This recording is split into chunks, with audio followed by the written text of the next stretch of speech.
बच्चों चलो स्टार्ट करते हैं हम PT9 बेटा। और इसमें ऑर्गेनिक केमिस्ट्री का ही है टॉपिक। इसमें है आपका नाइट्रोजन कंटेनिंग कंपाउंड और बायोमोलिक्यूल्स। ठीक है, क्वेश्चन नंबर 46 देखते हैं। ठीक है, देखो वो कह रहा है स्टेटमेंट फर्स्ट में क्या कह रहा है बेटा, N ethyl benzene sulfonamide is soluble in alkali. N ethyl benzene sulfonamide का फॉर्मूला जानते हो आप? ये होता है बेटा, ये होता है आपका, आपने हिंसबर्ग रिएजेंट पढ़ा होगा। ठीक है, ये होता है आपका SO, इसे बोलते हैं N ethyl benzene sulfonamide. N, और यहां पर आ जाएगा बेटा आपका H, और ये हो जाएगा C2H। जब आप हिंसबर्ग रिएजेंट की 1 डिग्री अमाइन के साथ में रिएक्शन करते हैं, ठीक है ना, तो इसे बोलते हैं हम एन इथाइल बेंजीन सल्फोनेमाइड बोलते हैं इसको। ठीक है ना, ये किस में काम आता है तुम जानते ही हो, हिंसबर्ग रिएजेंट है, ये प्राइमरी सेकेंडरी अमाइन में डिफरेंशिएट करने के काम आता है।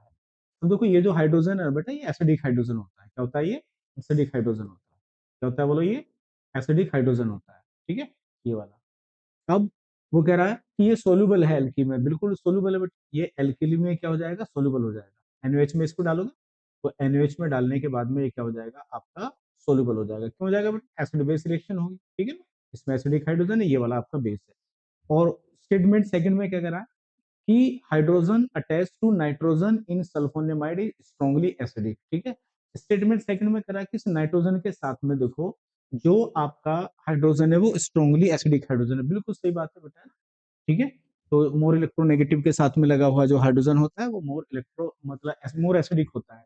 तो ये कुछ देखो, ये ऑप्शन दे रखे हैं आपको इनमें से, स्टेटमेंट और स्टेटमेंट सेकंड में। तो both statement first and second are correct, ये बात सही है। और statement second is the correct explanation of the second, तो यही ऑप्शन ठीक होगा। क्यों होगा? क्योंकि दोनों स्टेटमेंट सही हैं, और जो स्टेटमेंट सेकंड है वो बेटा क्या है? करेक्ट एक्सप्लेनेशन है। क्लियर बात है ना? ये वाला इसमें NaOH में इसलिए सोल्यूबल है क्योंकि यहाँ पर एक स्ट्रांगली एसिडिक हाइड्रोजन है। क्लियर बात होगी? तो 46 का आपका बेटा फर्स्ट आंसर हो जाएगा। क्लियर है? 47 की बात कर रहे हैं। देखो 47 में क्या पूछ रहा है वो ध्यान से देखो यहाँ पर, among the following compounds which one will produce Sif based on the reaction with cyclohexane। आपने पढ़ा है बेटा, किसी भी कार्बोनाइल कंपाउंड के ऊपर अगर आप किसी 1 डिग्री अमाइन की रिएक्शन करोगे, किसकी करोगे बोलो? कोई भी 1 डिग्री अमाइन, अगर कोई भी 1 डिग्री अमाइन अगर होती है बेटा, उसकी रिएक्शन करते हो, ये कैसी रिएक्शन होती है आपने पढ़ा होगा बेटा, इसको हम बोलते हैं अक्सर हमेशा न्यूक्लियोफिलिक एडिशन एलिमिनेशन रिएक्शन होती है बेटा।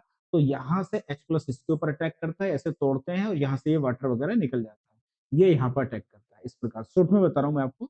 तो यहाँ पर ये बना करता है बेटा, ठीक है ना, ये बनता है। इसको क्या बोलते हैं बेटा? इसको बोलते हैं सिफ बेस। क्या बोलते हैं इसको बोलो? इसको सिफ बेस बोला करते हैं। और ये आपका कैसा होता है? ये पिंक कलर का होता है। कैसा होता है? पिंक कलर का सॉल्यूशन होता है।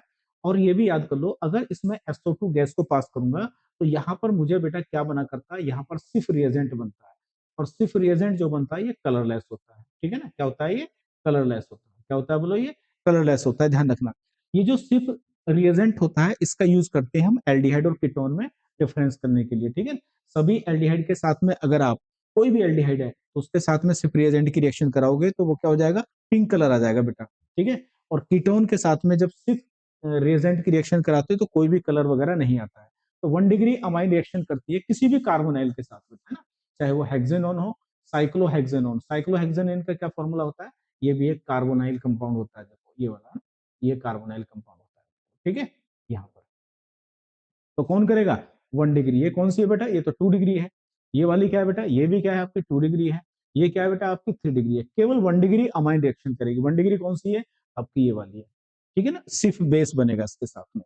चलिए, तो इसका आंसर हो जाएगा 47 का हमारा थर्ड हो जाएगा। क्लियर है? 48 की बात करते हैं बेटा। अगर हम 48 की बात करें, देखो एक compound X having molecular formula C3H9N बेटा react with benzene sulfonyl chloride to form a solid that insoluble in alkali. बड़े ध्यान से देखो, आप जानते हैं बेंजीन सल्फोनाइल क्लोराइड क्या होता है? ये हिंसबर्ग रिएजेंट। क्या होता है बोलो? ये हिंसबर्ग रिएजेंट होता है। इस प्रकार से आपने पढ़ा होगा। ठीक है, ये होता है, ये होता है हिंसबर्ग रिएजेंट। इसका यूज कहाँ करते हैं हम? प्राइमरी, सेकेंडरी और टर्सरी अमाइन में डिफरेंस करने के लिए इस्तेमाल करते हैं। हमेशा ध्यान रख लो, 1 डिग्री अमाइन इसके साथ में रिएक्शन कर लेती है, करने के बाद में वो NaOH में डिजोल्व हो जाती है। ठीक है ना, उसके बाद में 2 डिग्री अमाइन इसके साथ में रिएक्शन कर लेती है, लेकिन जो सॉलिड कंपाउंड बनता है वो NaOH में डिसॉल्व नहीं होता, क्योंकि आप जानते हैं एसिडिक हाइड्रोजन नहीं होता। ठीक है, आगे क्या कह रहा है वो इनसोल्यूबल, तो इसका मतलब कौन सी डिग्री अमाइन होगी बेटा, क्योंकि 1 डिग्री अमाइन जब कोई भी इसके साथ में रिएक्शन करेगी, जैसे मान लो यहाँ पर H2 हो गया, ये N हो गया, ये R हो गया, तो यहाँ से HCl निकल जाएगा और ये बना करता है PH और SO, यहाँ पर बेटा 1 डिग्री के साथ रिएक्शन करने के बाद में ये बना करता है NH और R। तो ये तो NaOH में क्या होता है, क्योंकि ये NaOH में अभी आपने लास्ट क्वेश्चन में भी देखा था कि यहाँ पे एसिडिक हाइड्रोजन है, तो NaOH में क्या होगा, ये सोल्यूबल हो जाएगा, ये जो सॉलिड बनता है बेटा, है ना। ठीक है, अगर आप 2 डिग्री के साथ में रिएक्शन कराओगे तो यहाँ पर एसिडिक हाइड्रोजन बचेगा ही नहीं बेटा, है ना, क्लियर बात। कौन सी होगी अमीन यहाँ पर, 2 डिग्री अमाइन होगी। इसको देखिए, ये तो 1 डिग्री अमाइन है बेटा, ये क्या है आपके 3 डिग्री अमाइन है, ये क्या है बेटा 1 डिग्री अमाइन, तो ये 2 डिग्री अमाइन है। मतलब 2 डिग्री अमाइन जब इसके साथ में रिएक्शन करेगी तो क्या होगा पता है, यहाँ देखो ये बनेगा इस तरह से PH, ये बेंजीन सल्फोनाइल क्लोराइड है बेटा, और इसके साथ में अगर आप 2 डिग्री अमाइन की रिएक्शन करेंगे बेटा, तो देखो क्या होगा, ये मानो 2 डिग्री अमाइन है, तो यहाँ से रिएक्शन तो हो जाएगी, हिंसबर्ग रिएजेंट के साथ में रिएक्शन तो हो जाएगी बेटा, है ना, लेकिन जो सॉलिड बनेगा आपका, ठीक है ना, उसको अगर आप NaOH में डिसॉल्व करोगे तो NaOH में वो डिसॉल्व नहीं होगा बेटा, ये जो सॉलिड वाला पार्ट होता है ना, ये NaOH में डिसॉल्व नहीं हो पाएगा। क्यों नहीं हो पाएगा, क्योंकि इसके पास में कोई भी एसिडिक हाइड्रोजन नहीं बचा है, तो इसका मतलब वो कौन सी अमीन होगी बेटा, वो 2 डिग्री अमीन होगी, तो हमारा आंसर हो जाएगा 48 का बोलो थर्ड हो जाएगा। क्लियर बात है, चलिए नेक्स्ट क्वेश्चन की बात करते हैं हम 49 की। ठीक है, वो कह रहा है कि the end product be form in the reaction given below, कुछ रिएक्शन दी गई है यहाँ पर, ठीक है ना, इसको करते हैं। देखो, अगर CH2 ये आपकी एल्कीन है, एथीन गैस है, इसके ऊपर अगर आप Br2 का अटैक करते हो बच्चा, ठीक है ना, तो नॉन पोलर सॉल्वेंट है, तो आप जानते हैं एडिशन रिएक्शन हो जाएगी, एक ब्रोमीन को यहाँ लगा दो, एक यहाँ लगा दो, किसी भी डायरेक्शन में लगा दो, ठीक है, तो यहाँ पर आपको एक विसिनल डाइहैलाइड बन जाएगा बेटा, ठीक है, यहाँ Br, एक Br यहाँ लग जाएगा और एक Br आपका यहाँ लग जाएगा। क्लियर बात है, नेक्स्ट की बात करते हैं। अब उसके बाद में कराया वो KCN की रिएक्शन करा दो, एक्सिस में दे रखा है, तो इसके ऊपर जब आप KCN कराओगे तो यहाँ भी एक न्यूक्लियोफिलिक सब्स्टिट्यूशन हो जाएगी SN2, यहाँ से ये दोनों निकल जाएंगे, 2 KBr निकल जाएगा और यहाँ पर आपको क्या लग जाएंगे, 2 CN लग जाएंगे, ठीक है ना, इस तरीके। यहाँ देखो ये लग जाएगा बेटा, यहाँ पर एक CN यहाँ लग जाएगा और एक CN आपका इस तरह से ये लग जाएगा। क्लियर बात होगी। अब देखिए आगे क्या करा वो, तो हमारा ए बना, ये ए हमको मिल गया बेटा। अब आगे करा है लिथियम एल्यूमिनियम हाइड्राइड के साथ में रिएक्शन करेंगे। बेटा लिथियम एल्यूमिनियम हाइड्राइड क्या होता है, वेरी स्ट्रॉन्ग रिड्यूसिंग एजेंट होता है, वो CN को 1 डिग्री अमाइन में रिड्यूस कर देगा। तो जब 1 डिग्री अमाइन में रिड्यूस करेगा तो देखो क्या बनेगा बेटा, NH2, और इसको CN को किस में रिड्यूस करता है, CH2 NH2 में रिड्यूस करेगा। यहाँ पर देखो, तो यहाँ एक CH2 ये आएगा, आगे एक CH2 ये है ही बेटा, और एक CH2 आगे है, और आगे वो CH2 NH2 में कन्वर्ट कर देगा। ठीक है, तो जो CN रिड्यूस हुआ है वो CH2 NH2 में रिड्यूस हुआ है, 1 डिग्री अमाइन में इसको रिड्यूस कर दिया कर। ठीक है, बस आगे क्या कह रहा है वो देखो, बड़े आराम से देखिए, तो इसमें क्या बनेगा बेटा, आराम से देख सकते हैं कौन सा प्रोडक्ट बनेगा बेटा, बड़े ध्यान से देखिए। ठीक है, तो इसमें कह रहा है आपसे बी क्या बनेगा, तो बी क्या बनेगा देख लीजिए, यहाँ पे NH2 CH2 4, देखो 4 हाइड्रोजन तो ये रहे बेटा, 4 कार्बन सॉरी ये रहे, तो 4 कार्बन आपके ये रहे और दोनों तरफ NH2 है, तो सेकंड इसका आंसर हो जाएगा। क्लियर है 49 का। नेक्स्ट की अगर हम बात करें बेटा, देखो यहाँ पर 50 क्वेश्चन की, प्रोपीन के ऊपर Cl2 का अटैक करा रहे। प्रोपीन का फॉर्मूला आप जानते हैं, प्रोपीन होती है CH2 डबल बॉन्ड और CH और CH3। ठीक है, आप इस कार्बन को जानते होंगे, ये कार्बन होता है आपका जिसको बोलते हैं एलाइलिक कार्बन। क्या बोलते हैं इसको, एलाइलिक कार्बन इसको कहते हैं बेटा। ठीक है, और इस पे जो हाइड्रोजन लगा हुआ है उसको बोलेंगे हम एलाइलिक हाइड्रोजन बोलेंगे। से देखिए यहाँ पर क्लोरीन की रिएक्शन हो रही है, ठीक है, टेम्परेचर थोड़ा सा क्या बेटा ज्यादा है, अगर हाई टेम्परेचर पर आप क्लोरीन की रिएक्शन करोगे बेटा, रूम टेम्परेचर पर तो एडिशन रिएक्शन हो जाती है ना, लेकिन टेम्परेचर काफी हाई है, तो यहाँ पर हो जाएगी बेटा आपकी फ्री रेडिकल सब्स्टिट्यूशन हो जाएगी, एडिशन नहीं हो पाएगी, एलाइलिक सब्स्टिट्यूशन हो जाएगा। क्या हो जाएगा यहाँ पर, एलाइलिक, एलाइलिक सब्स्टिट्यूशन कराओगे आप, मतलब एलाइलिक सब्स्टिट्यूशन कराने का मतलब है बेटा एलाइलिक हाइड्रोजन को आपको क्या करना पड़ेगा, रिप्लेस करना पड़ेगा। ठीक है, हाई टेम्परेचर पर एलाइलिक सब्स्टिट्यूशन के लिए आपके लिए जरूरी है कि Cl2 हो और हाई टेम्परेचर हो। ठीक है, हाई टेम्परेचर होना चाहिए, या आप NBS का भी इस्तेमाल कर सकते हो, एन ब्रोमोसक्सिनेमाइड। ठीक है, NC NCS का भी कर सकते हो। तो अगर एलाइलिक हैलोजिनेशन कराते हैं, फ्री रेडिकल सब्स्टिट्यूशन हुआ करती है, इसमें रिएक्शन इंटरमीडिएट फ्री रेडिकल बनता है बेटा। ठीक है, तो यहाँ पर ये बनेगा देखो CH2 डबल बॉन्ड CH और यहाँ बनेगा आपका CH2 बेटा, यहाँ बनेगा Cl बनेगा। क्लियर बात है, ये बनेगा एलाइलिक क्लोराइड। ठीक है, अब आगे क्या कर रहा है वो बेटा, ये X हमको मिल गया। ठीक है, ध्यान रखना, एडिशन रिएक्शन नहीं कराने, एडिशन रिएक्शन आप कब कराते बेटा, जब यहाँ पर क्या होता बोलो, यहाँ पर रूम टेम्परेचर होता, तो अब सब्सटीट्यूशन होगी। अब NH3 की एक्वस में रिएक्शन कराएंगे, एल्कोहलिक NH3 है, तो एल्कोहलिक NH3 है, तो इसका मतलब क्या हो गया बेटा, इसका मतलब हो गया, आप NH3 का मतलब, NH3 का मतलब होता है ये एक न्यूक्लियोफाइल है, तो यहाँ से NH2 ऐसे डायरेक्ट बता रहा हूँ मैं, ठीक है ना, ये यहाँ से लग जाएगा और ये HCl निकल जाएगा, और ये वाला आपका न्यूक्लियोफाइल यहाँ पे लग जाएगा आराम से, HCl निकल जाएगा, तो यहाँ पर अमाइन बन जाएगी 1 डिग्री अमाइन, ये देखिए ये वाला बनेगा प्रोडक्ट। ठीक है, ये बनेगा, ये आपकी मिलेगी, क्या बोलेंगे इसको, है देखो, एलाइलिक कार्बन के ऊपर NH2 ग्रुप लगा रखा है, तो इसको एलाइल अमाइन बोलते हैं, इसका फर्स्ट आंसर हो जाएगा। क्लियर बात है, 50 का फर्स्ट आ जाएगा। नेक्स्ट की अगर बात करते हैं 51 की, देखो एक कंपाउंड है heated with zinc dust and ammonium chloride follow by addition of the Tollens reagent. भाई देखो, एक कंपाउंड है जिसको हम जिंक डस्ट के साथ में हीट करते हैं एंड अमोनियम क्लोराइड फॉलो, उसके बाद में अमोनियम क्लोराइड के साथ में रिएक्शन कराते हैं, तो क्या होता है बेटा यहाँ पर, और by addition of Tollens reagent formation of silver mirror indicator. अरे भैया टॉलरेंस रिएजेंट कौन देता है, NO2 तो नहीं देता यार, NO2 नहीं देता, इसका कोई मतलब नहीं है। ठीक है, कीटोन भी टॉलरेंस रिएजेंट के साथ में रिएक्शन नहीं करती, तो कौन बचा बेटा, एल्डिहाइड देता है, याद करो एल्डिहाइड टॉलरेंस के साथ में क्या देता था, सिल्वर मिरर देता था। तो 51 का बेटा क्या हो जाएगा, फर्स्ट ही हो जाएगा। क्लियर बात है, अब बात करते हैं 52 की, देखो विच of the following statement is correct. ठीक है ना, तो करेक्ट में यहाँ पे क्या आएगा, primary amine heated with CH2 all are correct, correct statement. The primary, ये है the 5 primary amines are possible for the formula इतना इतना बेटा, ये 1 डिग्री अमाइन है। तो पहले इसकी हमेशा डी यू निकालो, अगर डी यू निकालते हो तो डी यू अगर आप इसके निकालोगे तो शायद इसकी 1 आएगी बेटा, क्या आएगी, 0 आएगी, जीरो आएगी।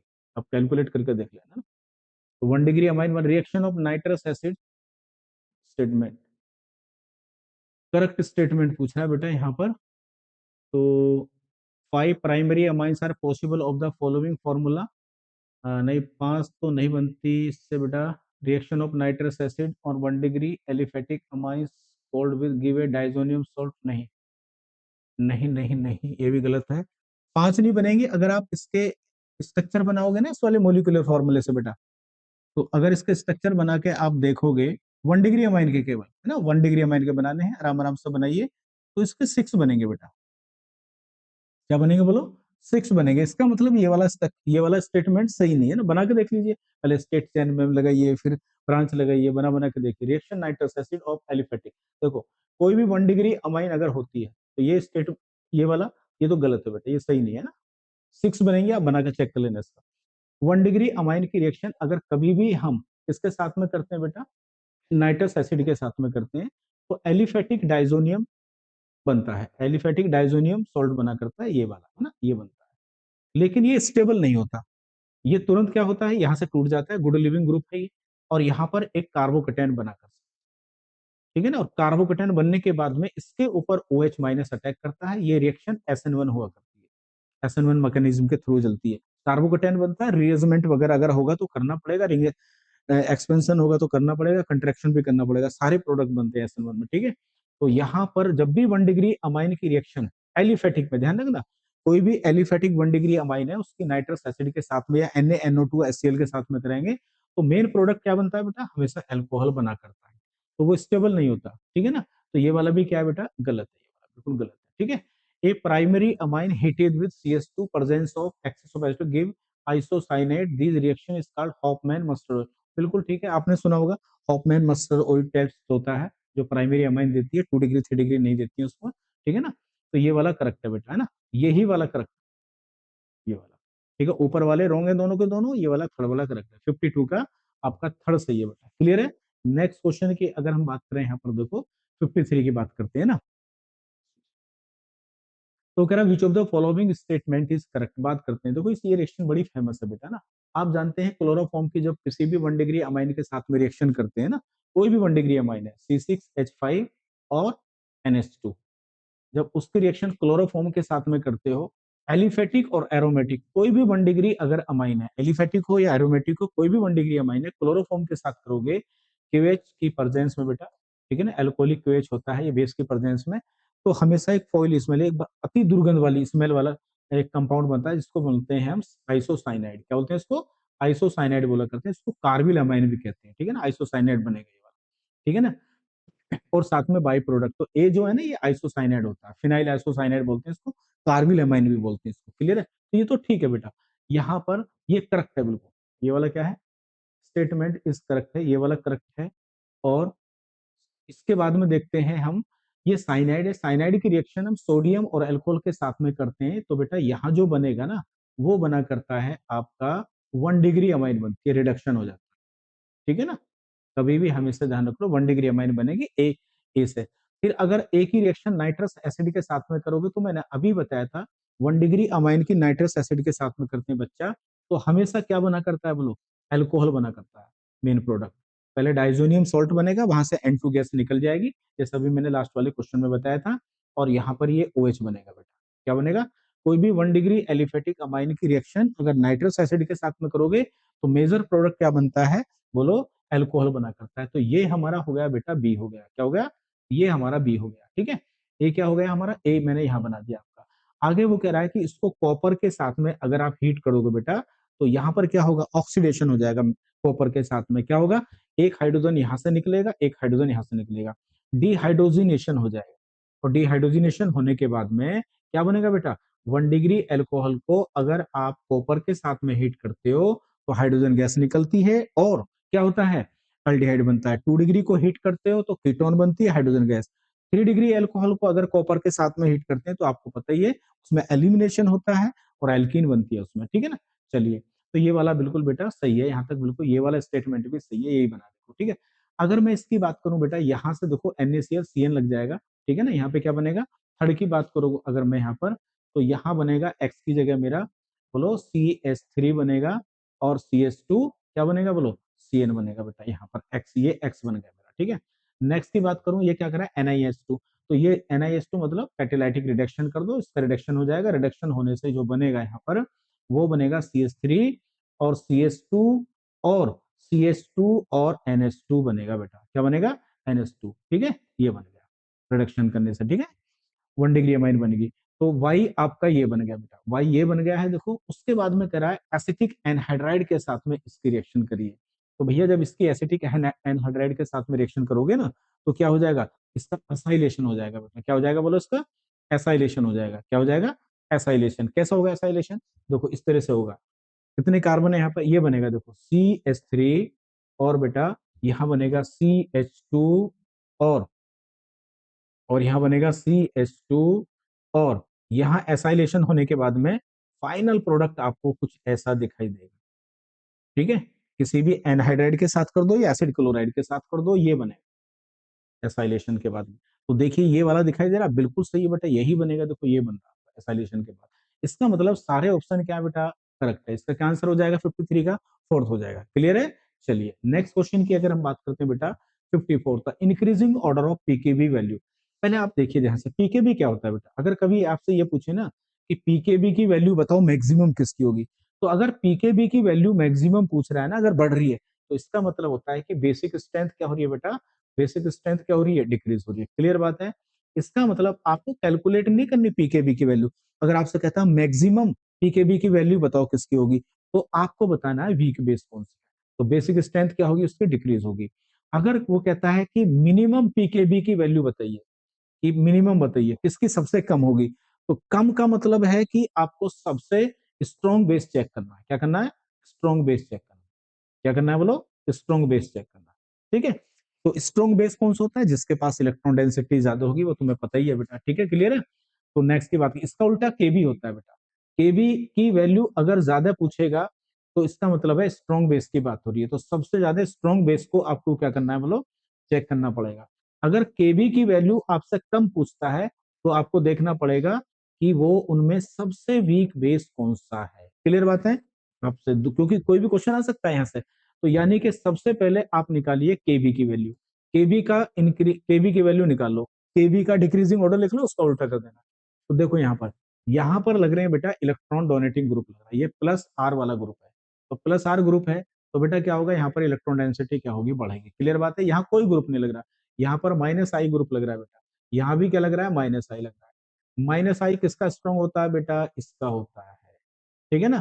तो अगर मैं बेसिक केबी की बात करूं तो केबी सबसे बढ़िया होगा किसका बोलो, फर्स्ट का होगा, है केबी फर्स्ट का सबसे ज्यादा होगा। देन आफ्टर कौन होगा बेटा, सेकंड होगा सबसे बढ़िया अच्छा बेस, उससे थोड़ा सा होगा बेटा कौन होगा, फोर्थ होगा, क्या होगा बोलो, फोर्थ होगा। क्योंकि सीएन और ओएच में किसका माइनस आई ज्यादा होता है बेटा, किसका होता है बोलो, इसका होता है, किसका, सीएन का होता है, तो सीएन सबसे लास्ट में चला जाएगा, यहाँ फोर्थ आ जाएगा बेटा, और फोर्थ के बाद में सबसे बेकार बेस हो जाएगा आपका, थर्ड हो जाएगा, क्या हो जाएगा बोलो, थर्ड हो जाएगा। क्लियर बात है। तो अब देखिए पीकेबी की वैल्यू की बात करते हैं, पीकेबी की वो पूछ रहा है इंक्रीजिंग ऑर्डर। इंक्रीजिंग ऑर्डर का मतलब है कि इंक्रीजिंग ऑर्डर का मतलब है कि सबसे, इंक्रीजिंग का मतलब क्या बेटा, इंक्रीजिंग का मतलब हो गया कि बेस स्ट्रोंग से वीक की तरफ को चलना है, किसकी तरफ को चलना है, स्ट्रोंग से वीक की तरफ। तो पीकेबी देखो सबसे कम किसका होगा, सबसे कम होगा बेटा फर्स्ट का, ये स्ट्रॉन्ग बेस है। उसके बाद कौन आएगा बोलो, उसके बाद आएगा आपका बेटा कौन आएगा, सेकंड आएगा, क्या आएगा, सेकंड आएगा। सेकंड के बाद में कौन आएगा बोलो, सेकंड के बाद में आएगा फोर्थ आएगा बेटा, कौन आएगा, फोर्थ आएगा। और थर्ड सबसे वीक बेस है, नहीं थर्ड, थर्ड सबसे वीक है, तो थर्ड यहाँ आएगा बेटा, ये आ गया, इस तरह से उल्टा पलट गया। क्लियर है, इधर को निशान लगा दिया। तो देख लो कौन सा बेटा, फर्स्ट सेकंड फोर्थ, ये आएगा, सेकंड आ जाएगा आंसर, ठीक है ना। इसका मतलब सबसे मैक्सिमम पीकेबी की वैल्यू किसकी होगी, जो वीक बेस होगा। वीक बेस कौन सा होगा, ये वाला होगा। क्लियर है, तो इसका हो जाएगा 54 का सेकंड आंसर हो जाएगा। क्लियर की बात है। नेक्स्ट 55 की बात करते हैं, तो ये जानते हैं ना, ये एलिमिनेशन है, इसको हॉफमैन एलिमिनेशन भी कहते हैं बेटा ना, पायरोलैटिक, ठीक है, पायरोलैटिक एलिमिनेशन होता है ये। यहाँ से क्या होता है, ऐसा कुछ नहीं होता बेटा, ये वाला जो होता है आपका, ये वाला यहाँ से निकल जाता है, यहाँ मिसिंग है कुछ, तो ये यहाँ से निकल जाएगा यहाँ से, और निकलने के बाद में ईटी है C2H5, यहाँ से ही जो है बीटा से आप H प्लस निकाल लेंगे, तो जो ईटी है ना C2H5, ये वाला मेन प्रोडक्ट बना कर पायरोलैटिक। जैसे नीट के सिलेबस में अब ये नहीं है बेटा, इसको सिन एलिमिनेशन होता है इसमें, तो इसका सेकंड आएगा आंसर, ठीक है 55 का। नेक्स्ट की अगर हम बात करें, यहाँ से 57 की बात करें, identify the reaction in which aniline is not the major product. इसमें एनिलीन मेजर प्रोडक्ट नहीं होगा। देखो ये कैटेलिस्ट है, ये अमोनिया है, यहाँ से आप एक ऐसे निकाल लेंगे आराम से, एनिलीन बनकर तैयार हो जाएगी, कोई दिक्कत नहीं है, यहाँ तो एनिलीन बन जाएगी, ठीक है ना। वगैरह किसमें नहीं बनेगी। तो बेटा पहले में तो एनिलीन बन चुकी है, ये एल्कोहलिक केवल जेडन पाउडर है बेटा। तो एल्कोहलिक और जेडन पाउडर की प्रेजेंस में जब आप नाइट्रोबेंजीन का रिडक्शन करते हो, तो नाइट्रोबेंजीन का रिडक्शन आपने अलग अलग मीडियम में करा है, तो यहाँ फिनाइल हाइड्रोक्सिल अमाइन बना करती है। क्या बनती है यहाँ पर, फिनाइल हाइड्रोक्सिल अमाइन बनती है, ना कि आपकी क्या बनती है बोलो, एनिलीन बनती है। तो आई थिंक हमारा यही आंसर हो जाएगा। क्लियर है, सेकंड। और इसकी बात करें तो यहाँ से भी आपको पता ही है, HCl निकल जाएगा, और यहाँ भी आपकी C6H5NH2 बन जाएगी, तो ये भी ठीक है बेटा, यहाँ भी एनिलीन बन जाएगी। और नाइट्रोबेंजीन का अगर आप रिडक्शन करते हो, तो आप जानते हैं बेटा क्या बनेगा, एसिडिक मीडियम में C6H5NH2 यानी कि एनिलीन यहाँ भी बन जाएगी। क्लियर है। तो हमारा किसमें एनिलीन बनेगी बेटा, सेकंड में बनेगी, ठीक है। एक बात ध्यान रखना, नाइट्रोबेंजीन का reduction acidic medium, alkaline medium, neutral medium, तीनों मीडियम में याद करिए, और इलेक्ट्रोलाइटिक रिडक्शन भी इसका याद करिए बेटा। क्लियर बात है। 56 का सेकंड आंसर हो जाएगा। नेक्स्ट की बात अगर हम करें 57, क्वेश्चन नंबर 57 की अगर बात करें, तो यहाँ पर क्या कह रहा है बेटा वो, एनसीईआरटी का सवाल है, बड़ा इंपॉर्टेंट है। देखिए हमें ये कहा जाता है, हमें ये कहा जाता है बच्चों, कि एनिलीन का कभी भी हमें डायरेक्ट नाइट्रेशन नहीं करना चाहिए, ठीक है ना, डायरेक्ट नाइट्रेशन नहीं करना चाहिए। अगर हम डायरेक्ट नाइट्रेशन करेंगे, ठीक है ना, और डायरेक्ट नाइट्रेशन करते हैं, तुम NH2 को जानते हो ना क्या होता है, ये ऑर्थो पैरा डायरेक्टिंग ग्रुप है। इसका मतलब नाइट्रेशन का मतलब आपको कहाँ कहाँ मिलेगा प्रोडक्ट, एक ऑर्थो पर NO2 लगाना, एक कहाँ पे लगाना, पैरा पे। तो ये मेटा वाला क्यों बना बेटा, इसका रीजन क्या होता है, इसका रीजन ये होता है कि अगर आप डायरेक्ट नाइट्रेशन कराते हो ना, तो डायरेक्ट नाइट्रेशन कराने की वजह से क्या होता है बच्चा, नाइट्रेशन में क्या होता है, नाइट्रेशन में HNO3 होता है, और क्या होता है बेटा, H2SO4 होता है। क्लियर बात है, बोलो। नाइट्रेशन में ये दोनों आपस में मिलकर, तुम जानते हो H2SO4 एसिड का काम करता है इस रिएक्शन में, नाइट्रेशन में, और नाइट्रिक एसिड किसका काम करता है बेटा, बेस का करता है, मतलब ये H प्लस देगा। तो ये दोनों आपस में मिलकर हमें NO2 इलेक्ट्रोफाइल का जनरेशन देते हैं। लेकिन होगा क्या, अगर डायरेक्ट नाइट्रेशन कराओगे तो ये बेस है और ये एसिड है, तो ये बेटा इसके ऊपर अटैक करेगा, एसिड बेस रिएक्शन हो जाएगी, और यहाँ पर एक इस प्रकार का सॉल्ट बन जाएगा जिसको बोलते हैं NH3। ये बन जाता है, इसको बोलते हैं हम एनिलीनियम आयन। क्योंकि ये पॉजिटिव चार्ज है तो इलेक्ट्रॉन ऊपर को खींचेंगे, ये मेटा डायरेक्टिंग हो जाएगा बेटा, क्या हो जाएगा बोलो, ये मेटा डायरेक्टिंग हो जाएगा। इसलिए मेटा पोजीशन पर भी NO2 लग जाता है, और देख लो अमाउंट कितनी है बेटा, अच्छी खासी है, ठीक है। इसलिए हमेशा जब भी एनिलीन का नाइट्रेशन कराओगे, पहले NH2 ग्रुप का क्या कराओगे, इसको प्रोटेक्ट करोगे, एसाइलेशन करने के बाद में इसकी रिएक्टिविटी थोड़ी कम हो जाएगी, तब आप ऑर्थोपैरा वाला प्रोडक्ट बनाएंगे, मेटा वाला नहीं। तो इसमें देख लीजिए आंसर क्या है, फॉर्मेशन ऑफ एनिलीनियम आयन, इसी की वजह से ये मेटा वाला बना करता है। क्लियर बात है। नेक्स्ट क्वेश्चन की बात करते हैं, अब देखिए हम आगे 58 पर, aniline in A set of the following reaction yield A coloured product. ठीक बात है, चलो देखो ये NH2 है, जानी पहचानी रिएक्शन है, ये आपका डाइजोटाइजेशन है, यहाँ बन जाएगा बेंजीन डाइजोनियम क्लोराइड बन जाएगा। एक्स क्या बनेगा, देखो एक्स आपका बनेगा ये वाला, ये आपका एक्स है बेटा, इसको बोलते हैं हम NN, ये देखो NNCl बोलते हैं इसको, है ना, ये बेंजीन डाइजोनियम क्लोराइड, ठीक है ना, इस तरह से। क्लियर है, ये रेजोनेंस के द्वारा स्टेबलाइज होता है। अब इसकी रिएक्शन करते हैं किसके साथ, NN डाइमिथाइल एनिलीन। अच्छा ठीक है, ये होगी देखो आपकी इस तरह से NN। जब कभी भी बेंजीन डाइजोनियम क्लोराइड की रिएक्शन आप किसी ऐसे एरोमेटिक कंपाउंड के साथ करते हो बच्चों, मेरी बात को ध्यान से सुनना, जब बेंजीन डाइजोनियम क्लोराइड की रिएक्शन किसी ऐसे एरोमेटिक कंपाउंड के साथ में करते हो जिसके ऊपर एक्टिवेटिंग ग्रुप लगा हुआ है, ठीक है ना, तो ये जो एक्टिवेटिंग ग्रुप है ना, ठीक है, ये रिएक्शन किसकी प्रेजेंस में होती है, एसिड की प्रेजेंस में होती है। पीएच लगभग यहाँ जो होता है बेटा, ये होता है 3 से 4 के बीच में होता है ये वाला। अगर कोई बेसिक ग्रुप लगा हुआ है तो एसिडिक मीडियम में कराते हैं, अगर यहीं पर मैं फिनॉल वगैरह OH लगा देता तो एल्केलाइन मीडियम में रिएक्शन होती, ठीक है ना। चलिए, तो यहाँ से आप जानते हैं ये लोन पे नीचे आएगा, यहाँ से ये निकल जाएगा, कपलिंग रिएक्शन होती है और डाइज का फॉर्मेशन होता है। क्या बनता है, एक डाइज बनता है, जो डाइज क्या होते हैं, कलर कंपाउंड होते हैं। बस वाई आपका क्या है, तो वाई देख लीजिए बेटा क्या बनेगा, वाई आपका कौन सा बनेगा, ठीक है, यही बन गया, फर्स्ट ही बन गया ना, एक डाइज होता है, कलर तो नहीं दे रखा पर हाँ कलर है कुछ ना कुछ, ठीक। नेक्स्ट क्वेश्चन की बात करते हैं, कपलिंग रिएक्शन होगी। 59 की बात करें, आइडेंटिफाइड प्रोडक्ट जेड, ठीक है। देखिए भाई बच्चों, ये आपका एक साइनाइड है, ठीक है, Na+C2H5 होगा, या रिडक्शन होगा, क्या होगा बेटा, रिडक्शन होगा, रिडक्शन से क्या बनेगा, CH2NH2 बन जाएगा, इसके साथ ये रिड्यूसिंग एजेंट होता है, ठीक है ना, सोडियम मेटल और एल्कोहल, बड़ी इंपॉर्टेंट रिएक्शन होती है इसकी भी, CH3 और CH2 और NH2 ये बन जाएगा, ठीक है, 1 डिग्री अमाइन, ठीक है। उसके बाद में नाइट्रस एसिड के साथ रिएक्शन करो, मैंने बताया था अभी, कोई भी 1 डिग्री अमाइन अगर होगी तो बेटा क्या होगा, यहाँ पे डाइजोनियम बनेगा N2, वो अनस्टेबल होता है, नाइट्रोजन निकल जाएगी।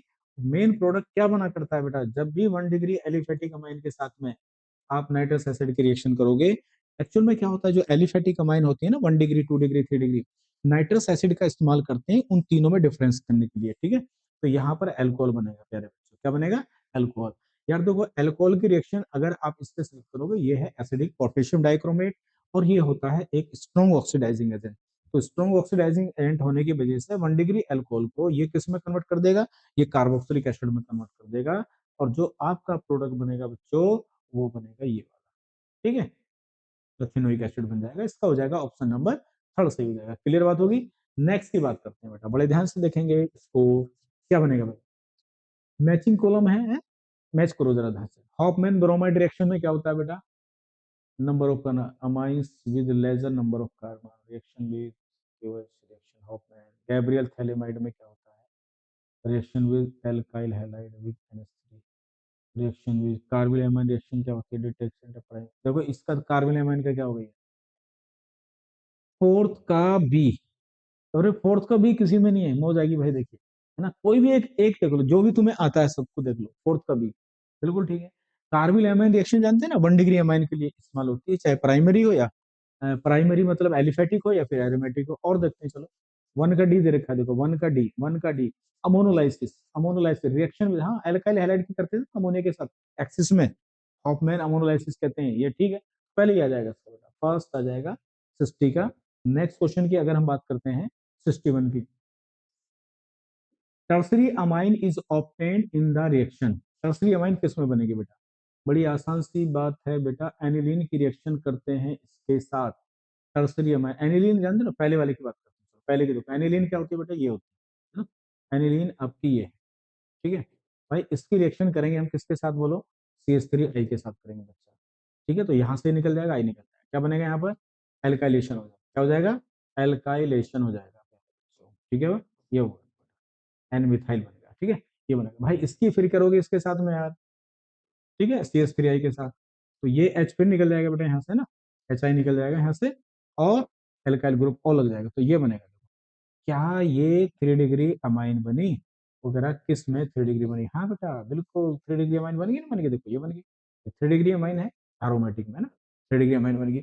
अब एनिलीन की इसके साथ में करेंगे तो भाई क्या बनेगा यार, ये बनेगा, देखो एक ही दे रखा है, दो बार रिएक्शन तो दे नहीं रखी, तो बेटा ये बनेगा, क्या बनेगा, ये वाला बनेगा, ये बन गई 2 डिग्री अमाइन, तो ये तो ऑप्शन नहीं होगा।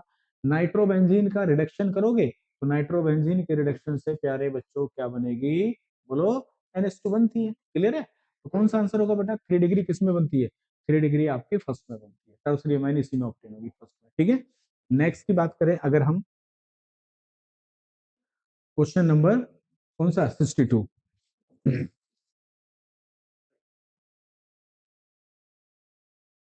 छोटू पानी लिया गर्म।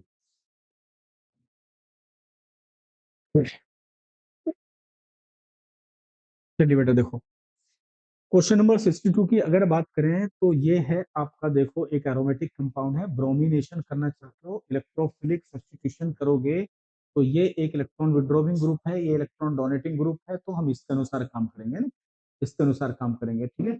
और बेटा यहाँ पर क्या होता है, ये CH3 कैसा होता है, ये CH3 एक आपका क्या होता है, CH3 एक ऑर्थो पैरा डायरेक्टिंग ग्रुप होता है। तो बेटा ऑर्थो पैरा डायरेक्टिंग है, तो जो इलेक्ट्रोफाइल है वो कहाँ पे लगेगा, यहाँ पे तो लगेगा नहीं, तो यहाँ पे लगेगा। तो देखो ए क्या बनेगा बेटा, ए आपको मिलेगा यहाँ पर इस तरह से मिलेगा, देखो ये वाला, ठीक है। ए आपको मिलेगा यहाँ पर CH3 रहेगा बेटा, यहाँ पे CH3, और यहाँ पर NO2 लगा दो आप, ठीक है। ये आ गया आपका Br, ऑर्थो पर लगा दिया, इधर भी लगा सकते हैं, कोई दिक्कत नहीं, कहीं भी लगा लेंगे, ठीक है।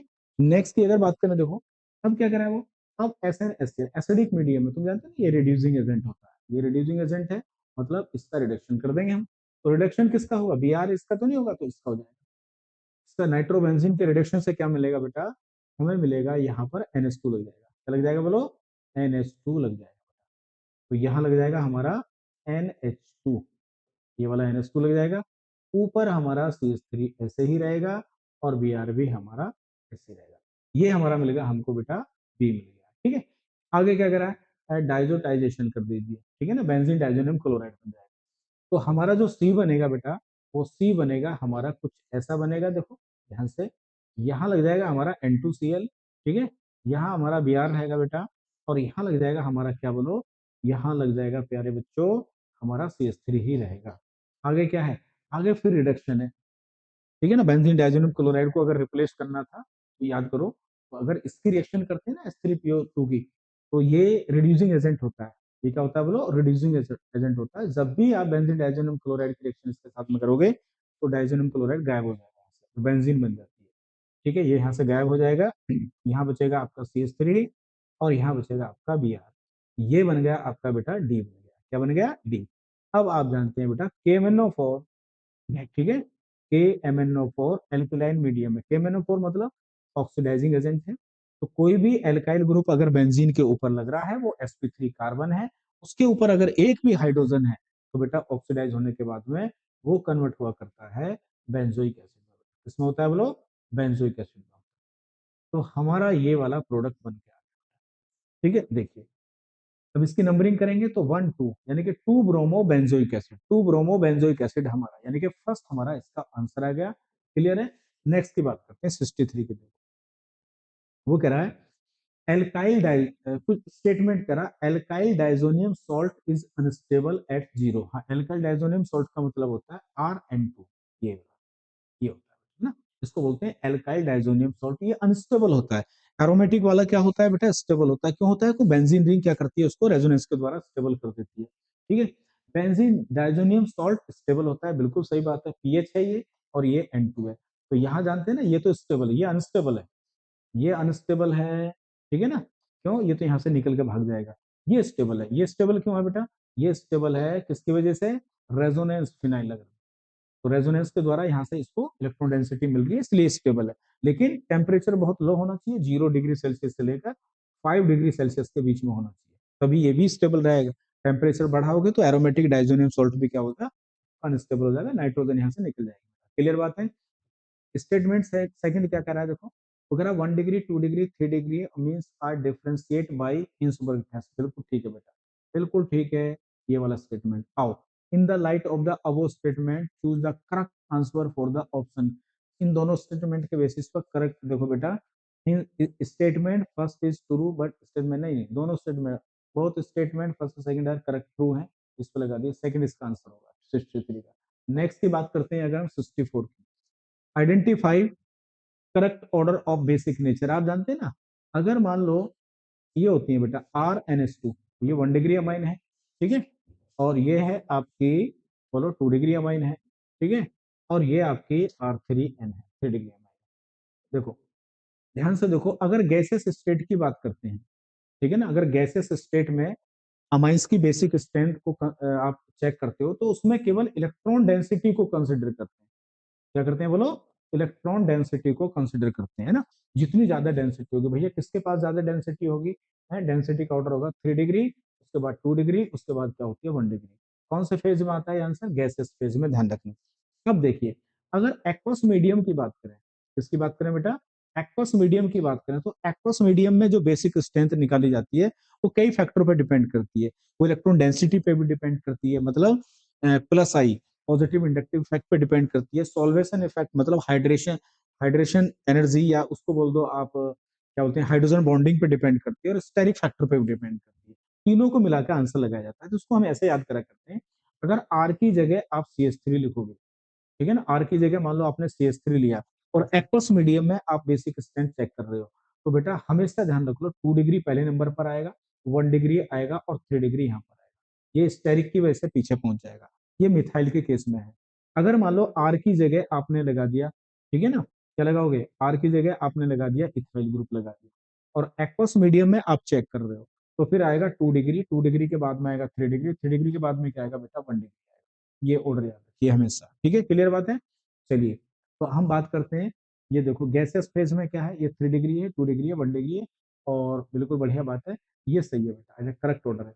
और ये एक्वस फेज की बात करें तो मिथाइल के केस में देखो 2 डिग्री है, उसके बाद 1 डिग्री है, ये भी ठीक है बेटा ना, जो मैंने आपको बताया। और ये एक्वस फेज में इथाइल अमीन के केस में देखो, ये 2 डिग्री है, ये 3 डिग्री है, 1 डिग्री, इसका मतलब सारे ऑप्शन क्या है बेटा, करेक्ट है। तो 64 का क्या आंसर होगा बोलो, फोर्थ होगा। क्लियर बात है। नेक्स्ट क्वेश्चन की अगर बात करें हम, यहाँ पे देखो 65 की, यहाँ पर क्या है, ये एनहाइड्राइड है बेटा, ये एनिलीन है, तो इसका एसाइलेशन हो जाएगा, एसाइलेशन कराओगे ना यहाँ पर, यहाँ से एक एच हम क्या करेंगे, यहाँ से एक एच हम यहाँ से बाहर निकालेंगे, ये निकाल के इसका एसाइलेशन हो जाएगा। तो ए में क्या बनेगा बेटा, ए में हमें यहाँ मिलेगा CH, सॉरी, ये एनिलीन है, और यहाँ बन जाएगा एसाइल ग्रुप लग जाएगा, क्या लग जाएगा यहाँ पर, एसाइल ग्रुप। अच्छा, एसाइलेशन क्यों कराते हैं पता है, एसाइलेशन इसलिए कराते हैं जिससे NH2 की रिएक्टिविटी थोड़ी सी क्या हो जाए, कम हो जाए, और हम ऑर्थो पैरा प्रोडक्ट वाले जो है, जो प्रोडक्ट है हमारे, मेजर बन जाए बेटा ना। चलिए, तो ये बनेगा हमारा ए बेटा, क्या बन गया, ए बन गया है। आगे Br2 की रिएक्शन करा रहे हैं, तो ब्रोमिनेशन कराएंगे, तो एक बार यहाँ पे लगा देंगे, एक बार यहाँ लगा देंगे बेटा ना, तो क्या बनेगा जरा देखो, यहाँ पे जब कराओगे तो बी में आपको दो प्रोडक्ट मिलेंगे, ये देखो, एक ऊपर NH रहेगा यहाँ पर, और COCH3, तो एक ऑर्थो पे लगेगा बेटा, और एक यहाँ पे लगेगा हमारा पैरा पे लगेगा। कौन सा मेजर होगा, पैरा वाला आपका मेजर होगा, ठीक है। इलेक्ट्रोफाइल कहाँ लगना चाहता है, जब तक ऑर्थो पे तभी मेजर होता है जब कोई हाइड्रोजन बॉन्डिंग वगैरह हो, इंट्रामोलिकुलर है ना। चलिए, तो यहाँ पर लगेगा, ये बनेगा दोनों का, ठीक है, क्लियर है। और अगर हाइड्रोलाइसिस करोगे, तो हाइड्रोलाइसिस करने के बाद में, इसका जब हाइड्रोलाइसिस कर दोगे बेटा इसका, तो हाइड्रोलाइसिस करने के बाद में क्या होगा, यहाँ से ये टूट जाएगा, और फिर आपका वही प्रोडक्ट बनेगा, NH2 वापस आ जाएगी वहां पर, NH2 एक यहाँ बनेगा, ठीक है, बड़ी इंपॉर्टेंट रिएक्शन होती है एलिन की, ठीक है, ये देखिए क्या है ऑप्शन, आप चेक कर लीजिए, इसी में कोई आपका आंसर आ जाएगा। ए पूछ रहा है, तो ए तो हमारा ये है, देखिए ए हमारा कौन सा है बेटा, NHCOCH3। तो NHCOCH3 ये हमारा ए है मान लो, है। और अगला क्या है हमारा, और बी क्या है बेटा, बी हमारा मेजर वाला, बी हमारा ये है, तो इसका मतलब सेकंड ही हो जाएगा भाई। क्या हो जाएगा बच्चों, सेकंड हमारा आंसर हो जाएगा। क्लियर है, 65 का। नेक्स्ट की बात करें अगर हम 66 की, आइडेंटिफाई एबीसी। क्या बात है, देखिए किसी भी कार्बोक्सिलिक एसिड पर अगर अमोनिया की रिएक्शन करते हो, ठीक है, अमोनिया की, आपने पढ़ा होगा, तो एसिड बेस रिएक्शन होगी, आप जानते हैं बेटा ना, क्या बनेगा, अमोनियम एसीटेट बनता है, एक सॉल्ट बनेगा जो कि अनस्टेबल होता है, NH4, ये बनेगा अमोनियम एसीटेट। इसको हीट करने के बाद में यहाँ से वाटर निकल जाता है और अमाइड का फॉर्मेशन होता है। क्या होता है बोलो, ये एक अमाइड का फॉर्मेशन होता है। तो ए जो बनेगा वो अमाइड बनेगा बेटा, क्या बनेगा, एक अमाइड का फॉर्मेशन होगा यहाँ पर। NaOBr, बड़े ध्यान से देखिए, NaOBr, ठीक है, कभी कभी ये लिखा होता है OBr, ठीक है, या फिर Br2 + NaOH, समझ में आ गई ना क्या है ये, हॉफमैन डिग्रेडेशन। हॉफमैन डिग्रेडेशन में क्या होता है, ये गायब हो जाएगा, इसको यहाँ लगा देंगे ना, एक कार्बन कम हो जाएगा बेटा ना, क्या बनेगा, 1 डिग्री अमाइन बनेगी। क्या बनेगी, हॉफमैन ब्रोमाइड में 1 डिग्री अमाइन बनती है, ये बन गया आपका बी बेटा। क्या बन गया, बी। बी के बाद में आप रिएक्शन करेंगे किसके साथ में, NaNO2, और क्या है यहाँ पर बोलो, HCl है। ये दोनों आपस में मिलकर क्या बनाते हैं बेटा, बोलो, ये दोनों आपस में क्या मिलकर बनाते हैं, ये बनाते हैं नाइट्रस एसिड। तो नाइट्रस एसिड आपको बताया था नहीं, जब भी आप 1 डिग्री अमाइन के साथ में रिएक्शन करोगे बच्चों, तो क्या बनेगा आपको बेटा, एल्कोहल बनेगा। क्या बनेगा, एल्कोहल बनेगा, CH3OH बनेगा। तो देखिए बेटा, ए ये है, बी ये है, और बेटा सी ये है आपका, देख लो बेटा, CH3CONH2, CH3NH2, और पहला ही आंसर आपका हो जाएगा बच्चों।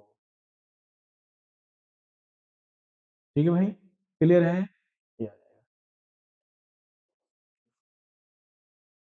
क्लियर, चलो नेक्स्ट की बात करते हैं, 66 के बाद में अब आ गया हमारा बेटा 67 की बात करते हैं ना। चलिए देखो, एनिलीन है, एनिलीन की रिएक्शन आप नाइट्रस एसिड के साथ में करेंगे तो एक्स क्या बनेगा बेटा, एक्स आपका बनेगा ये वाला, देखो एक्स आपको मिल जाएगा N2Cl, क्या बन जाएगा बोलो, benzene diazonium chloride.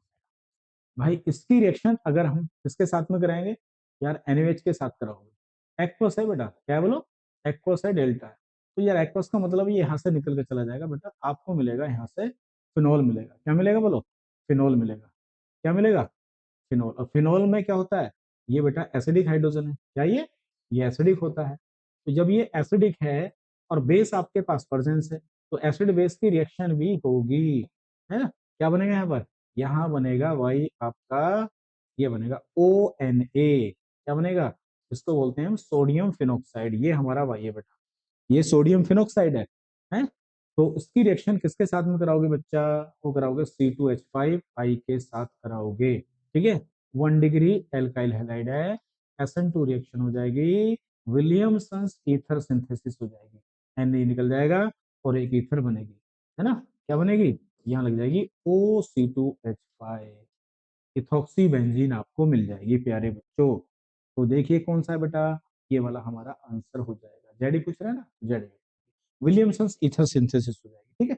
Next question की अगर हम बात करें 68 की बेटा, तो यहाँ पर कह रहा है हमसे एसिड क्लोराइड है, अमोनिया है, ठीक है, ये आपका बेंजोइल क्लोराइड है बेटा। और बेंजोइल क्लोराइड की जब अमोनिया के साथ रिएक्शन करते हैं तो एक सब्स्टिट्यूशन टाइप की रिएक्शन हो जाती है, यहाँ से निकाल दो, क्या बनेगा, ये बन जाएगा आपका बेटा अमाइड बन जाएगा। क्या बन जाएगा, एक अमाइड बन जाएगा, एरोमेटिक अमाइड, जिसको बेंजेमाइड कहते हैं ना। बेंजेमाइड की रिएक्शन बच्चा अगर आप P2O5 के साथ करोगे, ये क्या होता है, ये एक strong dehydrating agent, strong dehydrating agent होता है ये, ठीक है ना, ये एक स्ट्रॉन्ग डिहाइड्रेटिंग एजेंट होता है। तो ये पानी को निकालेगा, कैसे निकालेगा, यहाँ से पानी निकल जाएगा बेटा, ये वाला क्या बचेगा, यहाँ बचेगा केवल C6H5 और CN बचेगा, बेंजोनाइट्राइल होते हैं इसको, क्या बोलते हैं इसको, बेंजोनाइट्राइल, है ना।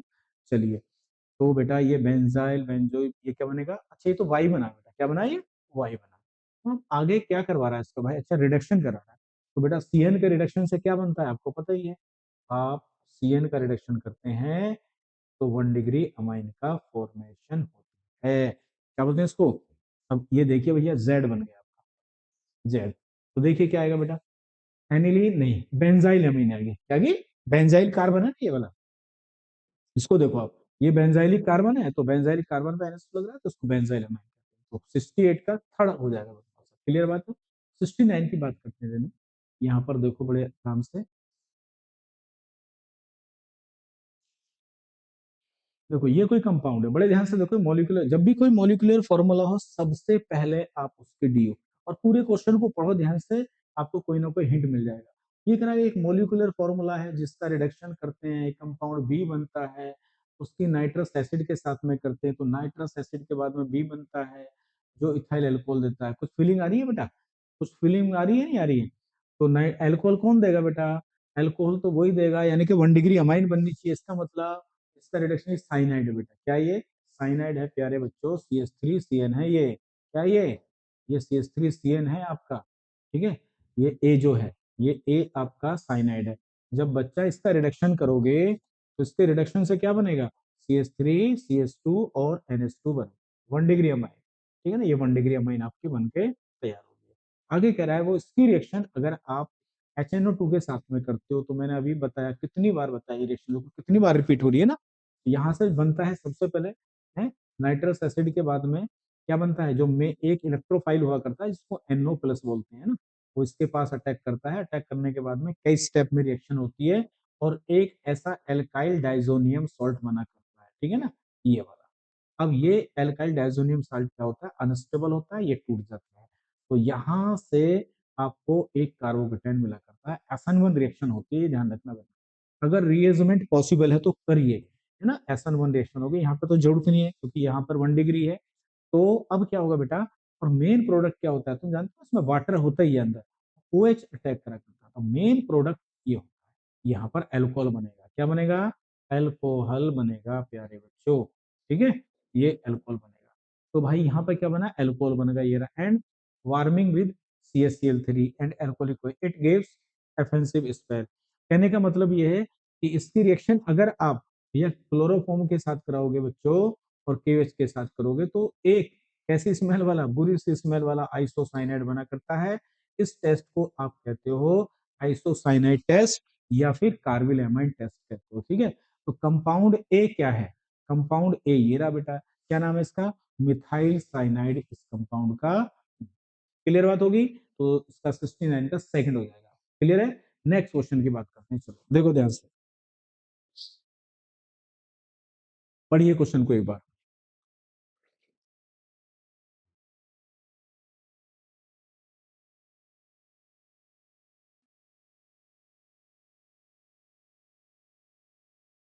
चलिए भाई बच्चा, देखो, a compound X with 7 carbon atom on treatment with Br2 and KOH give Y. मतलब एक 7 कार्बन वाला कंपाउंड है, ठीक है, और Br2 और KOH के साथ बेटा, 7 का मतलब है यार कुछ कुछ, क्या रहा, वाई गिव्स कार्बिल एलिमेंट, अच्छा, तो ये तो हॉफमैन ब्रोमाइड वाला होगा, क्या होगा ये तो हॉफमैन ब्रोमाइड में काम आएगा ना, यानी कि अमाइड है। तो एक्स क्या होगा बेटा, एक्स क्या होगा भाई, एक्स कोई अमाइड होगा, क्या होगा, अमाइड होगा।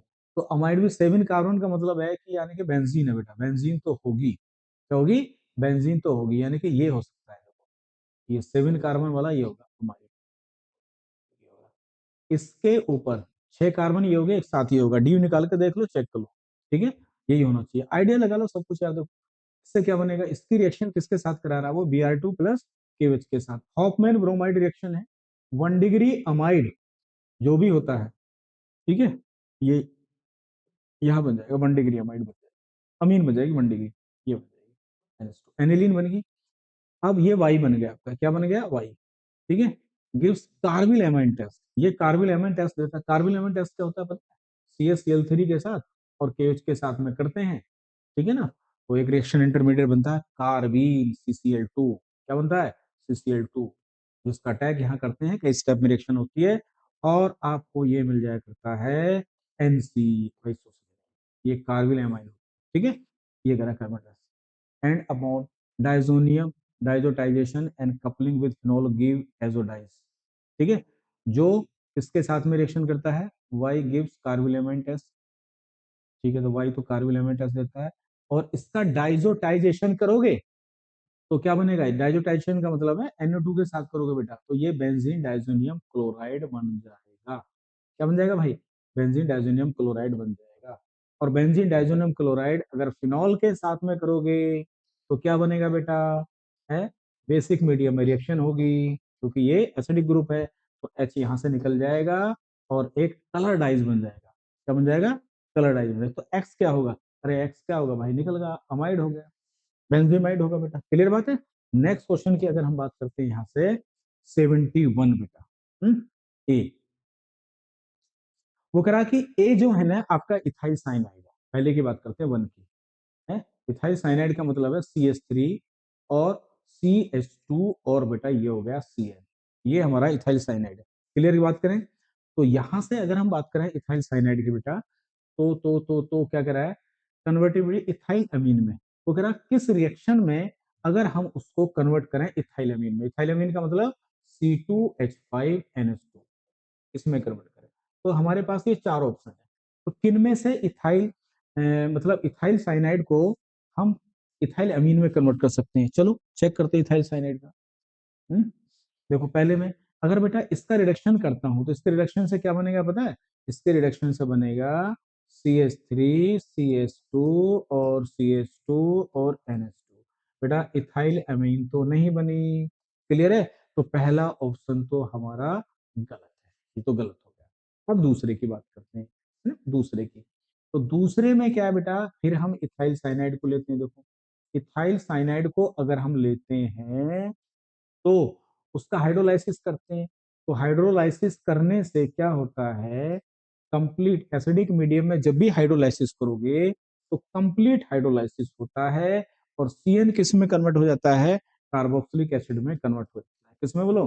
कार्बोक्सिलिक एसिड में कन्वर्ट हो जाता है। क्लियर बात होगी? आगे देखिए यहाँ पर, तो इसमें कार्बोक्सिलिक एसिड में उसके बाद NH3 की रिएक्शन करेंगे और हीट करेंगे बेटा, तो आपको अमाइड मिलेगा। क्या मिलेगा? CH3 और CH2 और CONH2 मिलेगा। ये क्या मिलेगा पता है?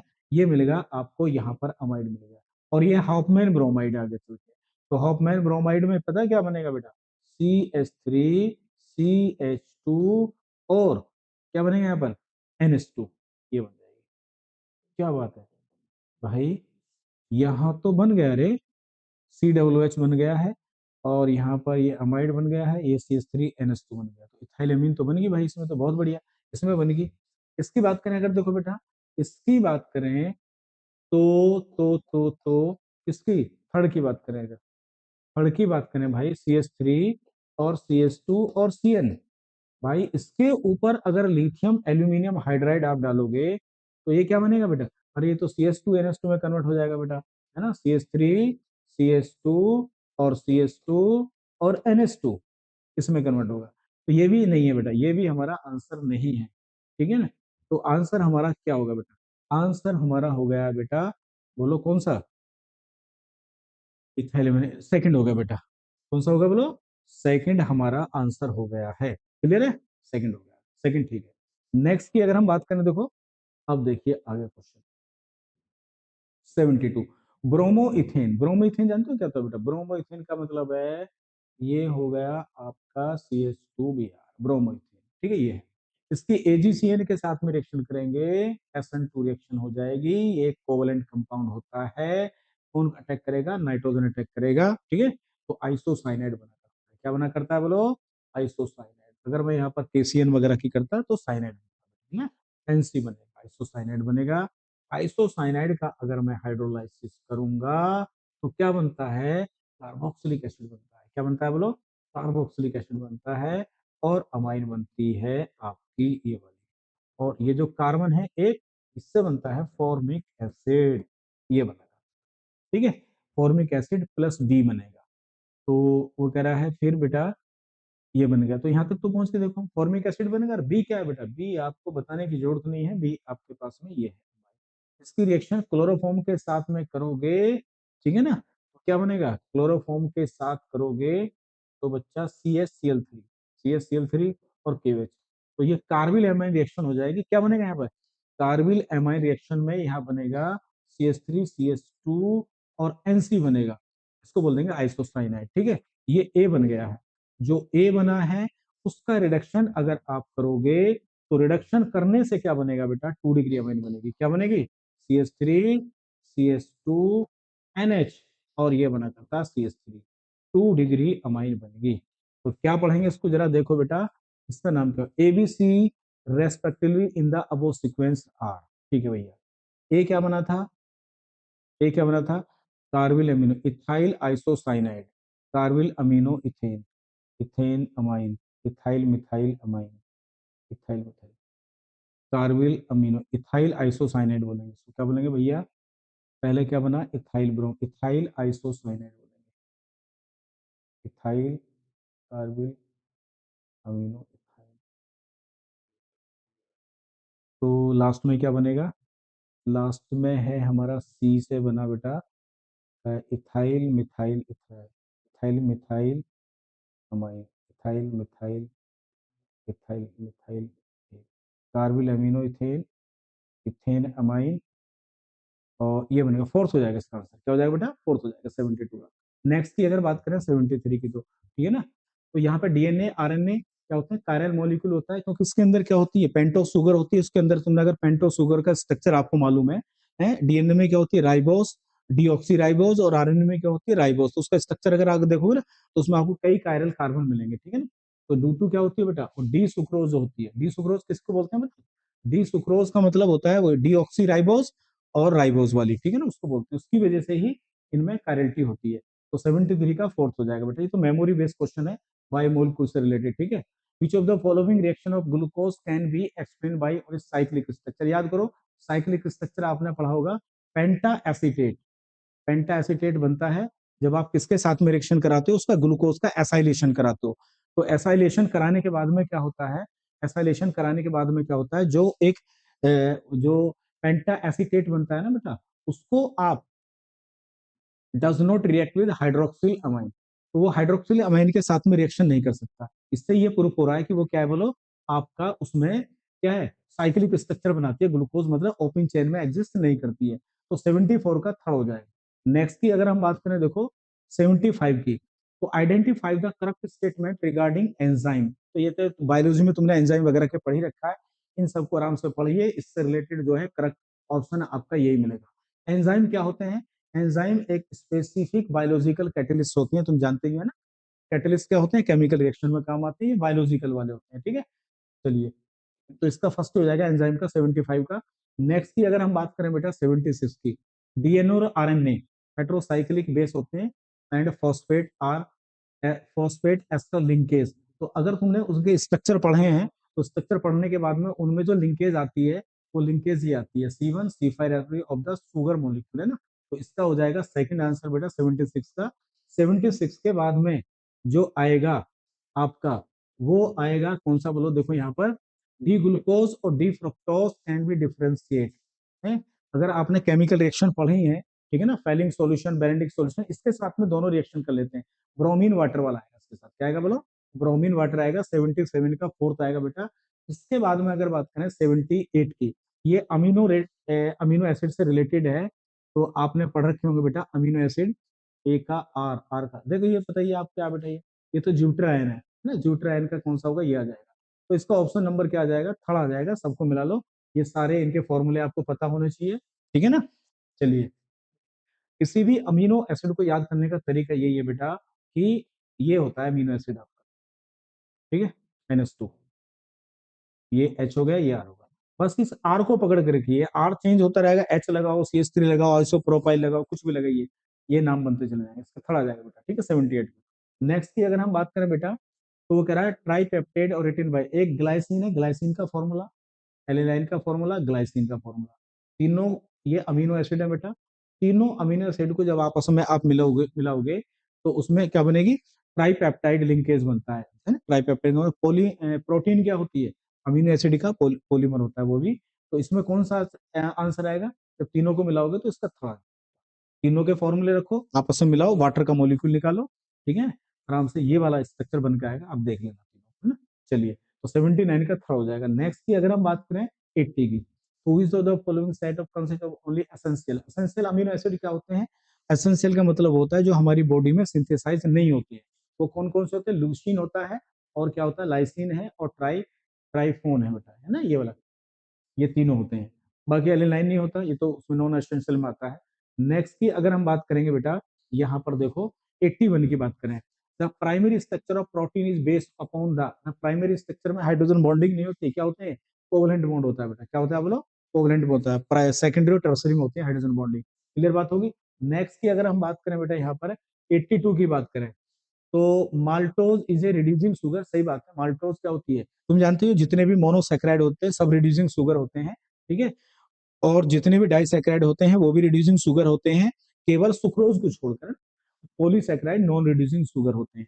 अगर साइक्लिक स्ट्रक्चर की बात करें तो जिसमें भी हेमी एसिटल फॉर्म होती है, हेमी एसिटल फॉर्म क्या होती है? अगर एक कार्बोनाइल ग्रुप के पास में केवल एक इथर लिंकेज लगी हो, ये वाली एक भी हेमी एसिटल है, इसको बोलते हैं हेमी एसिटल, ठीक है ना। तो अगर एक भी हेमी एसिटल फॉर्म होती है तो उसको हम बोलते हैं रिड्यूसिंग शुगर। तो देखिए यहाँ पे रीजन क्या है? माल्टोज हैज हेमी एसिटल, बिल्कुल वही बताया ना, सही बात है।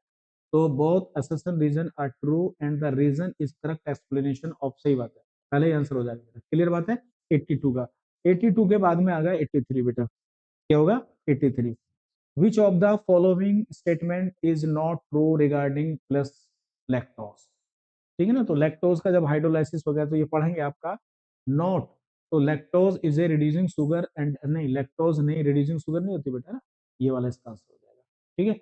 और ये म्यूटा रोटेशन भी नहीं शो करती है, म्यूटा रोटेशन वही शो करती है जो रिड्यूसिंग शुगर होती है। क्लियर बात है, ये आपने पढ़ा होगा। 83 का खड़ा हो जाएगा बेटा। अगर 84 की बात करें तो an organic compound consume 4 moles of periodic acid to form following compound. Periodic acid आपने पढ़ा होगा HiO4 को बोलते हैं इसको, है ना, ठीक है। ये किसका लिंक है? किसका ऑक्सीडेशन, क्लीवेज टाइप का ऑक्सीडेशन करता है। ये ऐसे मॉलिक्यूल का करता है जिसमें 1 2 पोजीशन पर 2 OH लगे हों, उसका क्लीवेज करने में काम आता है। एक ओ CO लगा हो और एक पे OH लगा हो, उसका भी क्लीवेज कर देगा। और 1 2 पोजीशन पर 2 CO ग्रुप भी लगे हैं तो बेटा उनका भी क्लीवेज करता है।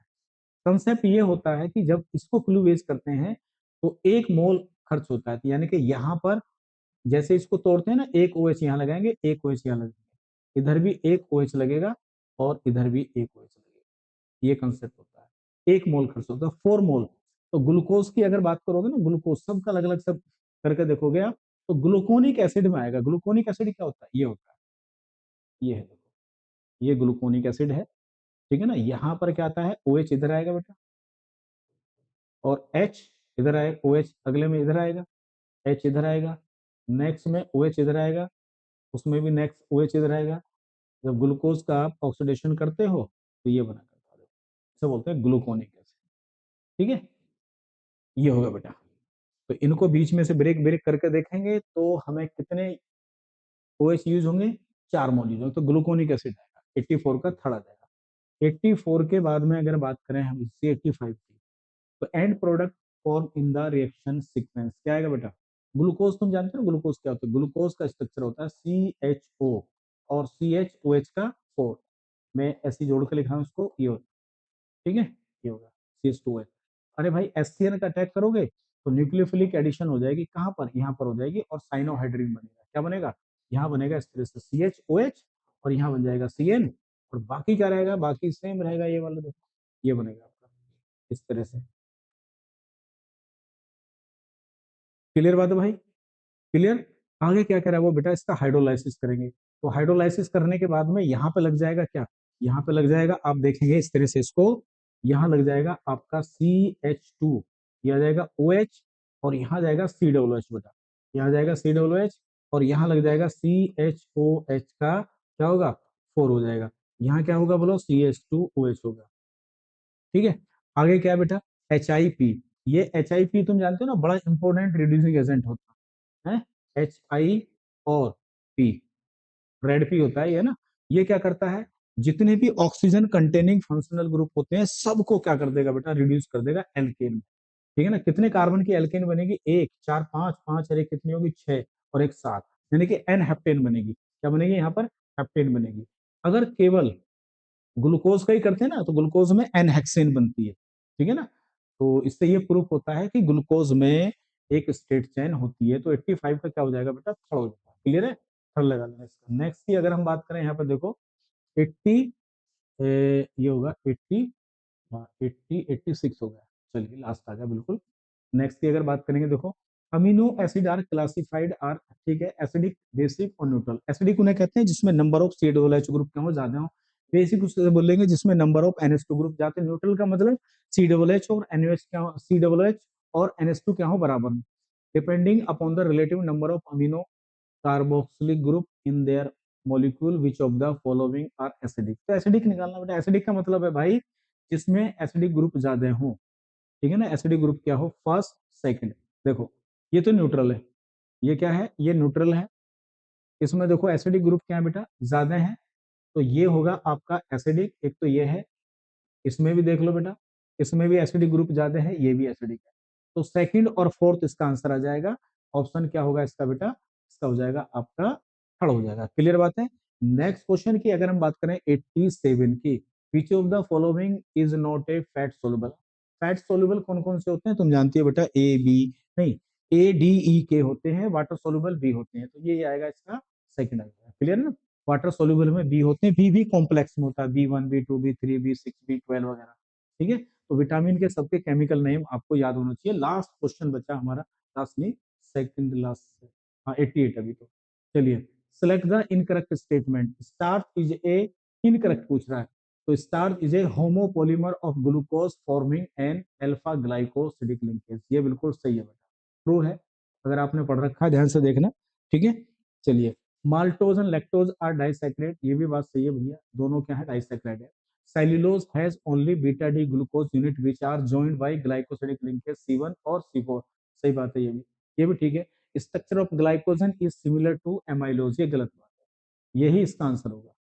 सिमिलर नहीं होता ग्लाइकोजन और एमाइलोज का, सेम स्ट्रक्चर नहीं होता बिल्कुल भी, आपने पढ़ा होगा स्ट्रक्चर। नेक्स्ट की बात करें, amylopectin is compose of, amylopectin is compose of alpha D glucose, और ये वाली लिंकेज होती है, पता ही आपको, ग्लाइकोसिडिक लिंकेज ही होती है, ठीक है। इसका 89 का फर्स्ट हो जाएगा। अब बचा बेटा 90, which of the following gives osazone different from their three, ठीक है ना, मतलब ऐसी कौन सा इसमें है जो ओसाजोन देता है बाकी सबसे डिफरेंट है ना, तो गलेक्टोज है बेटा। क्या है वो, गलेक्टोज। गलेक्टोज और ग्लूकोज दोनों क्या होते हैं आपके, बोलो, ये एपीमर होते हैं एक प्रकार के, ठीक है। चलिए, तो इसका थर्ड आंसर आ जाएगा। तो इस तरह से हमारा पेपर क्या हो गया बेटा, पूरा का पूरा क्या हो गया, बोलो, सोल्व हो गया। क्लियर है, चलिए।